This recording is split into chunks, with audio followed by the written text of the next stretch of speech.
If oneness is the underlying truth, the underlying reality, why practice it?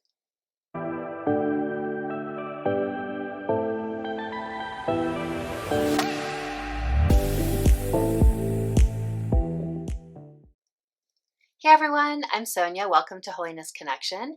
Welcome to Oneness Practices if you're watching this video from my Substack newsletter that focuses a bit more on that. And today I'm very much on that topic. So, I would argue that our underlying reality, the underlying truth, is that we are part of a greater whole, that we are all interconnected more than we often realize when we're in a scarcity mindset or when we're feeling separation. Due to dualities of the mind and things like that, but that we really are one.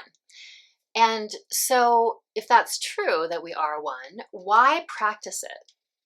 And, I do think it's possible. Sometimes we have a spontaneous spiritual awakening, for example. Sometimes we just can shift in the moment, have a Satori experience. I do think it's possible to feel into the oneness, for example, just spontaneously like that. But why practice oneness? So I'm going to start with the concept of that it's parallel to individual practice. So why do we do things like meditation? Why do we, have a spiritual practice at all? Whatever that is for us. Why do we try to be in the present moment? Why do we try to ground ourselves in our bodies? So any of those individual practices, there's really the parallel for the greater group wholeness, oneness practices. So to dig into that a little deeper, why do we do any of those practices I mentioned individually for ourselves? So we may not want anxiety or monkey mind to dominate. That can be one reason people do those practices like meditation or grounding or other spiritual practices. Another reason is to perceive unclouded by monkey mind and things like that, to perceive really more fully with the senses and to that way really feel into the present moment and our intuition from more of a, like I said, holistic and intuitive sense, because when we are perceiving with all our senses that way, we are able to have that more holistic view. Or maybe you do it to, really be able to feel into better your inner guidance, your inner compass, whether you perceive of that as also guidance from the outside or just from yourself. Maybe that is why, because you want to get clear and intuitive and feeling into what's right for you in that way. And that can have to do sometimes with something as specific as taking the next step, but it can also just be having that awareness at all times of your intuitive sense of things that's coming from that holistic understanding. And then I would also add here that we do practices like meditation and grounding and mindfulness in order to live in more joy, to feel into that joy that's right there for us no matter what circumstances are going on, and that can be found in the present moment. So all of this can be analogous with practicing and feeling into this on the oneness level as well. So, when the way I was just talking about it feels more individual, but we're also all interconnected and part of the whole. So when we think of it from that level, I'll just say level, I don't mean, worse or better than the individual level, but it's a different level, right? So speaking from that level, when we are in more of that kind of state where we're more open, we're more grounded, we're more present, that ripples out. It really does ripple out and affect other people because we are so interconnected.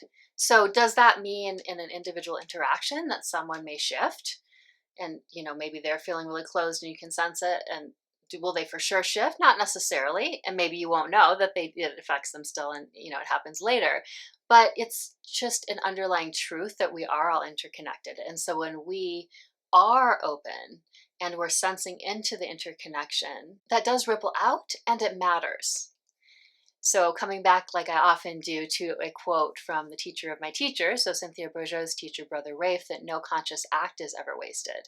So that can be meant on the individual level and the greater oneness level. But that is a fundamental truth, that no conscious act is ever wasted. So when there's this practice at our individual level, when there's this practice with others and feeling into an awareness of our interconnection and wholeness, all of that matters. And so a second point then about the oneness level and why it's important to practice is that it's it's counter to. I would never, say it excludes anything because it's so whole. It's hard, you can't really say that, but it is a counterbalance to divisiveness and living from the lens of divisiveness, which is really the lens of scarcity. It's that lens where we perceive ourselves as separate, even though we really aren't. And so it is a counterbalance to that. And then a third wonderful and beautiful way that practicing oneness can play out is that we can dance with each other. So when we're more aware of each other on this deep level, whatever the content of it looks like, or maybe it's even content less, we can, interact with each other in this beautiful dance of interconnection. That might look like something very contentful, like a project with someone who comes into your life. I mean, it could just be a moment with someone that feels like a synchronicity for you, but it just opens up all of these beautiful ways that we dance with each other on our journey, that we have synchronicities and all kinds of other beautiful things like that. And in that way, our paths, we really are all whole already, but our paths can interweave in all these interesting ways. And then finally, the sum is greater than its parts is the aspect I want to go into here.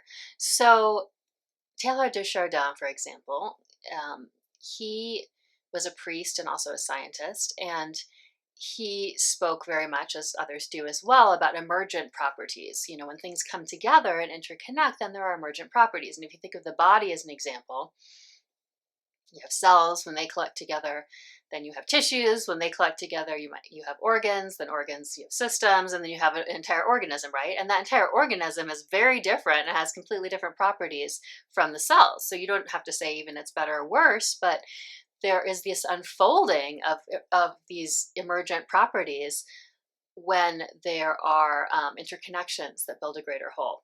And so when we are synchronizing with each other, feeling into the connection, it's kind of like a system working harmoniously in the body, right? And then that's going to be a healthy way of being the larger whole and with its own emergent properties that are separate from us as individuals. Oh, and actually there's one more I almost forgot.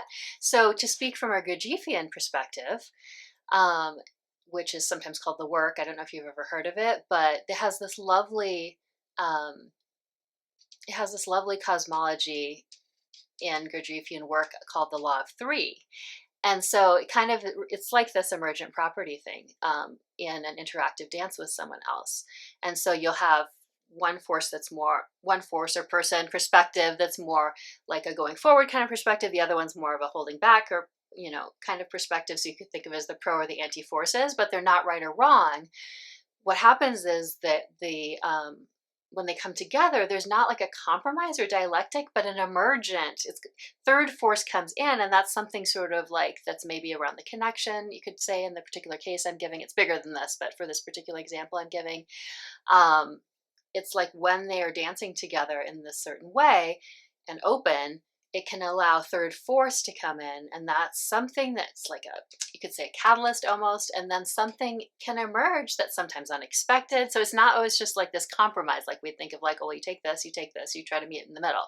It's like some beautiful other emergent solution can emerge. And I'll probably go into that in a different video just to dig into it a little deeper, because that's kind of a very, very quick intro if you've never heard of it before. So I don't know if that made sense. You can also ask me questions about it in the comments if you'd like. Oh, and I still forgot another one. So I do want to mention too that it feels good, right? It feels good because it's us home.